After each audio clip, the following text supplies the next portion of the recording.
없으면 허전하고 정작 있으면 유튜브만 보게 되는 태블릿.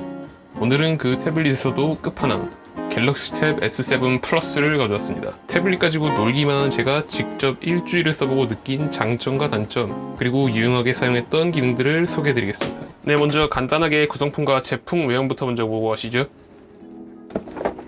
구성품은 본체, S펜, 15W 충전기, C타입 충전 케이블, 사용 설명서, 끝입니다. 제품 외형입니다. 전면에는 12.4인치 디스플레이에 800만 화소 전면 카메라, 후면에는 1300만 화소의 후면 카메라, 500만 화소의 광각 카메라, 플래시가 있고 색상은 미스틱 블랙입니다.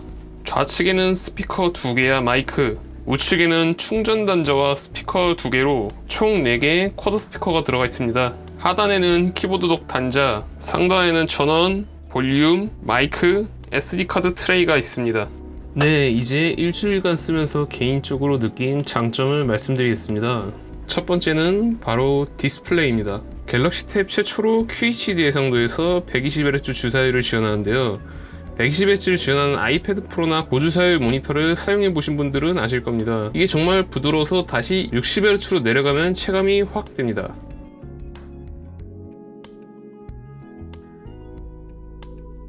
그리고 12.4인치의 16:10 비율의 아몰레드 패널 디스플레이는 일반적인 영상에서의 감상이 굉장히 최적화되어 있습니다. 유튜브나 넷플릭스, 왓챠플레이 등 동영상 콘텐츠를 소비하면서도 정말 만족감을 크게 느꼈습니다. 두 번째 장점은 성능입니다. 무려 최신 프로세서인 스냅드래곤 865 플러스를 넣어줬습니다. 그리고 256GB 모델에서는 램도 넉넉하게 8GB를 넣어주어서 이펙트가 크고 신속한 반응이 필요한 FPS류의 게임이나 전략 게임에서도 튕김이나 프레임 드랍을 찾아보기 어려웠습니다. 긱벤치 5를 돌려봤을 때 기준으로 싱글코어는 948점, 멀티코어는 2753점이 나왔습니다. 물론 최신형 아이패드 프로에 비교를 하면 벤치마크 점수 자체는 떨어지지만 최신 칩셋을 탑재하여 이제 안드로이드 태블릿에서도 적어도 컨텐츠 소모에 한해서는 밀리지 않는다는 것을 보여주었습니다.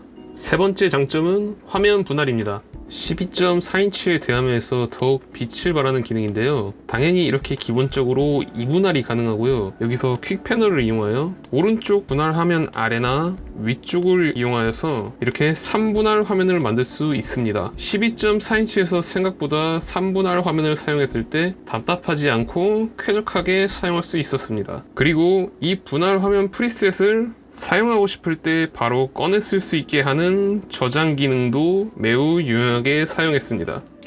네 번째 장점은 지문 인식입니다. 체감상 지문 인식률이 더욱 좋아졌습니다. 저는 손가락 끝에 살이 약해서 잘 벗겨지는 편이고 땀도 많이 나는 편이라 지문 인식을 사용하는 기기들에서 불편함을 자주 느꼈는데요. 광학식 지문 인식을 탑재했음에도 불구하고 적어도 일주일간 갤럭시 탭 S7 플러스를 사용하면서 지문 인식의 불편함을 전혀 느끼지 못했습니다. 거기다가 두 번 눌러 켜기 같이 소소한 기능들도 역시 존재하고요. 화면이 꺼져 있을 때도 손가락을 지문 인식 센서 쪽에 가져다 대면 불빛이 켜지면서 화면이 꺼진 상태에서도 지문 인식을 할 수 있다는 점도 마음에 들었습니다. 오히려 제가 쓰고 있는 초음파 지문 인식을 지원하는 갤럭시 S10 5G보다 인식률이 한참 좋은 것 같습니다. 다섯 번째 장점은 조도 센서입니다. 이번 갤럭시 탭은 가로로 쓴다는 컨셉에 충실하게 조도 센서가 상단의 전면 카메라 옆에 한 개, 또 하나는 액정 왼쪽 베젤부에 하나가 더 있습니다. 당연히 이렇게 하나의 조도 센서만을 가려서는 밝기가 조절되지 않고요. 두 개의 조도 센서를 모두 가려줘야지만 밝기가 내려가게 됩니다. 덕분에 이렇게 가로로 태블릿을 잡고 쓸 때 밝기가 낮아지는 불편함이 개선되었습니다. 여섯 번째 마지막 장점은 S펜입니다. S펜에 굉장히 많은 변화가 생겼는데요. 가장 먼저 체감했던 것은 그립입니다. 전작의 마치 아이스크림 막대기를 생각하게 하는 디자인과는 달리 이번 S펜에서는 이 평평한 면적을 최소한으로 줄여 그립감을 최대화하였고 버튼의 면적도 줄여서 버튼 오작동의 횟수를 감소하도록 만들었는데요. 일반적인 볼펜과 비교했을 때도 길이나 두께, 그립감, 무게까지 이번 S펜의 외형은 정말 펜이라는 이름에 어울리는 완성도를 보여줬습니다. 거기다가 외적인 업그레이드뿐만 아니라 S펜의 성능 자체도 업그레이드가 되었는데요. 120Hz에서 최대 9ms의 지연율을 보여주도록 업그레이드가 되었습니다. 지금 영상은 기존의 필기를 할 때 사용하던 아이패드 6세대와의 비교인데요. 영상에서도 보이듯이 지연율의 차이는 물론 60Hz에서와 120Hz에서의 필기를 할 때 자연스러움은 120Hz 쪽이 압도적으로 좋았습니다. 그리고 팁도 이렇게 부드러운 플라스틱 재질인지라 소음도 크게 나지 않습니다.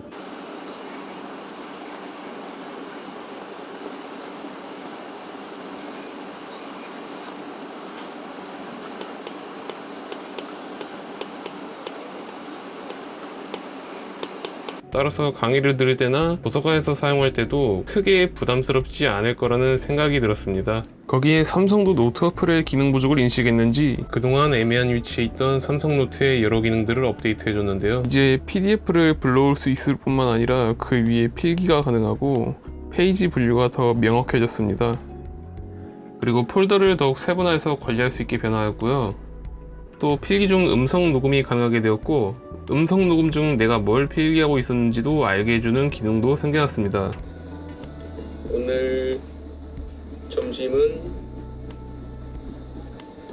뭐 먹지?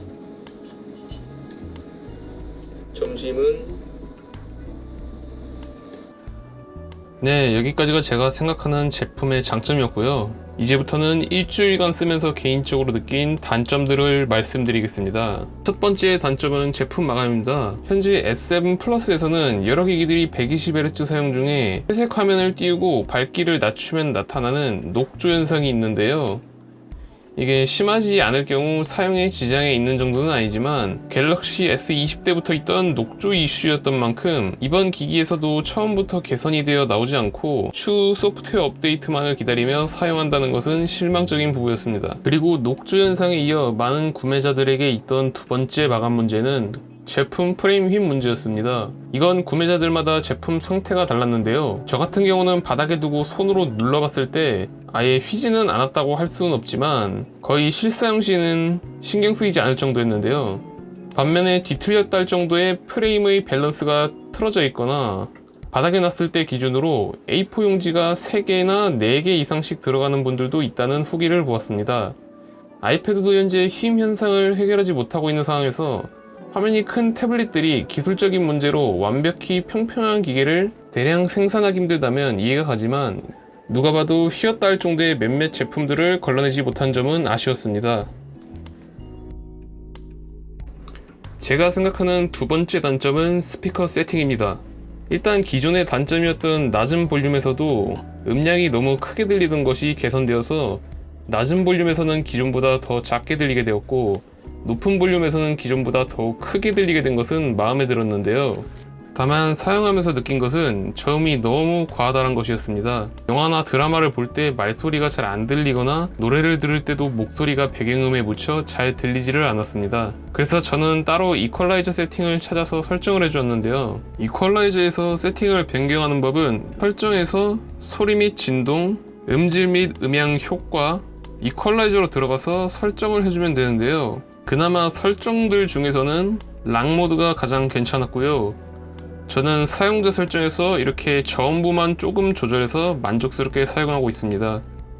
네, 이거 이외에는 일주일간 사용하면서 단점이랄 건 거의 찾지 못했는데요. 제품 무게도 575g으로 조금 무겁긴 한데 12.4인치라는 걸 감안하면 솔직히 이걸 아이패드 미니처럼 들고 다니면서 쓰지도 않을 것 같고 두께도 충분히 얇은지라 가방에 넣고 다닐 때는 무리 없는 무게라고 생각해서 굳이 단점이라고 생각하지는 않았습니다. 네, 이렇게 갤럭시 탭 S7 플러스를 일주일간 사용해본 후 제가 느낀 장단점에 대해서 말씀드렸고요. 다음은 갤럭시 탭을 더 효율적으로 사용할 수 있게 해주는 기능 두 가지만 소개해드리겠습니다. 첫 번째는 다른 기기에서도 전화 문자하기 기능입니다. CMC라고도 하죠. 참고로 이 기능은 지원하는 두 삼성 기기 사이에서만 사용 가능합니다. 저는 갤럭시 S10 5G를 메인 핸드폰으로 사용하고 있어서 정말 유용하게 사용했는데요. 사용하는 방법은 설정에서 유용한 기능, 다른 기기에서도 전화 문자기를 들어가서 사용 중으로 변경해주고 같은 삼성 계정인지랑 연결된 디바이스에 연결이 된 것만 확인하면 끝입니다. 특히나 이 기능은 와이파이 모델에서도 유용하지만 저같이 데이터 모델에 회선을 하나 더 만들어서 사용하는 분들에게는 더 유용한데요. 핸드폰 번호로 오는 전화, 태블릿 번호로 오는 전화 다 받아지고요. 핸드폰 번호로 오는 문자, 태블릿 번호로 오는 문자 다 각각 받아집니다. 거기다가 더 좋은 건 다른 설정을 건드릴 필요도 없이 이 기능이 연결되어 있으면 태블릿에서 메시지를 보낼 때 오른쪽 아래 버튼을 누르기만 해서 이런 식으로 태블릿의 번호와 핸드폰의 번호를 바꿔서 보내는 것이 가능합니다. 당연히 전화를 걸 때도 이런 식으로 전화를 걸기 전 어떤 번호로 발신을 할지 고를 수가 있고요. 만약에 전화를 걸 때 이렇게 매번 번호가 뜨는 게 싫다면 오른쪽 위에 목록 버튼을 누르고 전화를 걸 때라는 메뉴를 누르면 전화를 걸 때 어떤 번호로 전화를 할지 고정도 가능합니다. 저 같은 경우에는 태블릿을 이렇게 거치해 놓고 마우스와 블루투스 키보드를 이용하여 사용하는 시간이 많은데요. 집에서 핸드폰은 그냥 아무데나 던져놓고 태블릿만 이용하여 전화나 문자 등을 받습니다. 개인적으로 이 기능은 정말 만족스럽게 사용하고 있습니다. 두 번째는 덱스입니다. 사실 핸드폰의 덱스 기능은 굳이 이걸 써야 하는 인상을 개인적으로 가지고 있어서 유용하게 사용을 해본 적이 없던 것 같은데요. 하지만 12.4인치의 갤럭시 탭에서 이용한 덱스의 느낌은 조금 달랐습니다. 저는 평소에 책상 위에 태블릿을 거치해 놓고 블루투스 키보드와 마우스를 이용하여 태블릿을 사용하는데요. 이게 안드로이드 모드일 때는 어쩔 수 없이 화면을 넘기거나 어플을 닫고 움직일 때도 손으로 움직이는 제스처를 마우스로 해야 돼서 어느 정도 이질감이 있을 수밖에 없었는데요. 이걸 덱스로 어느 정도 커버가 가능합니다. 먼저 덱스를 들어가면 이런 식으로 UI가 바뀌는데요. 여기서 그냥 깔려있는 어플들을 윈도우를 사용하듯이 사용을 하면 됩니다. 인터넷을 켜도 핸드폰에서 어플이 켜지듯이 켜지는 게 아니라 그냥 윈도우에서 켜지듯이 창이 열리고요. 최소화를 누르면 이렇게 하단바로 내려가고 이렇게 그냥 상단바를 잡고 메뉴로 올리면 윈도우처럼 전체 화면이 되고요. 아래로 끌면은 다시 창 모드, 이렇게 옆으로 끌면 반으로 이렇게 분할되는 기능도 똑같이 있고요. 그리고 이 상태에서 전화를 받거나 문자를 받는 것도 모두 가능합니다. 그러나 당연히 진짜 윈도우를 구동하는 건 아니기 때문에 원래 탭에 깔려있는 어플들만 사용이 가능한 거라 진짜 노트북에 윈도우를 깔아서 쓰는 것처럼은 쓸 수 없지만 간단한 문서 작업들은 어느 정도 가능합니다. 사실 제가 덱스 모드에서 하는 게 이렇게 인터넷하고 유튜브 보고 뭐 메모하고 쇼핑하고 이런 정도인데 이 정도에선 거의 준 노트북급의 체감을 받았습니다. 저처럼 태블릿에 마우스나 키보드를 연결해서 쓰시는 분들은 덱스 모드를 꼭 한번 사용해보는 걸 추천합니다.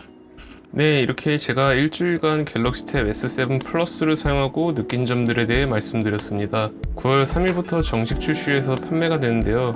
위에 말한 몇몇 단점들만 수정이 좀 되어서 나온다면 정말 안드로이드 태블릿에선 한동안 비교할 만한 기기가 없다 생각될 정도로 높은 퍼포먼스를 보여줬습니다. 궁금한 점 있으면 댓글 남겨주시고요. 시청해주셔서 감사합니다.